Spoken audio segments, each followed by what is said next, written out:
മലപ്പുറം ജില്ലയിലെ കേരളത്തിലെ ഇറച്ചി കച്ചവടം നിർത്തിക്കഴിഞ്ഞാൽ മാ വന്ദേക റബ്ബുക വമാ ഖലാ ലാ സക്ക ഫീഹി സംശയം വേണ്ടട്ടോ. ഇറച്ചി കച്ചവടക്കാർ ജീവിക്കുന്നത് തടഞ്ഞു കഴിഞ്ഞാൽ പുല്ലുമാ കസബത്ത്. വല്ലാഹി ഇത് പറയുന്നത് ആരാണ്? പൂർക്കാട്ടി രാജേജി MLA, തോറ്റ MLA കേട്ടോ. Nothing, no problem.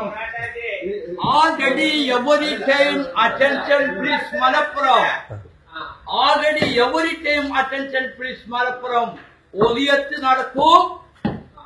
ഏത് സംഗതി മുസ്ലിമീങ്ങൾക്ക് അറിവുള്ളോ അത് നടത്തും.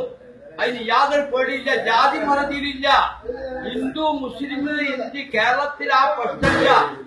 ഞങ്ങള് കഴിക്കുന്നു, മറ്റോനും കഴിക്കുന്നു, ഞങ്ങൾ സൗഹാർദ്ദമായിട്ട് നീങ്ങുന്നു. അതില്ലാതെ ആക്കണ്ട. ഇത് പറയുന്നത് very importance, very careful. Pookatti രാജേജി MLA മറക്കണ്ട. ഈ രാജ്യത്ത് അറവ് കച്ചവടം നിർത്തിക്കഴിഞ്ഞാൽ ലക്ഷക്കണക്കിന് ആളുകളാണ് പട്ടിണിയിൽ വരാൻ പോണ്ടത്. ജീവിക്കണം. തിന്നുന്ന സാധനം ഞങ്ങള് ഒരു കാലത്തും കളിയില്ല.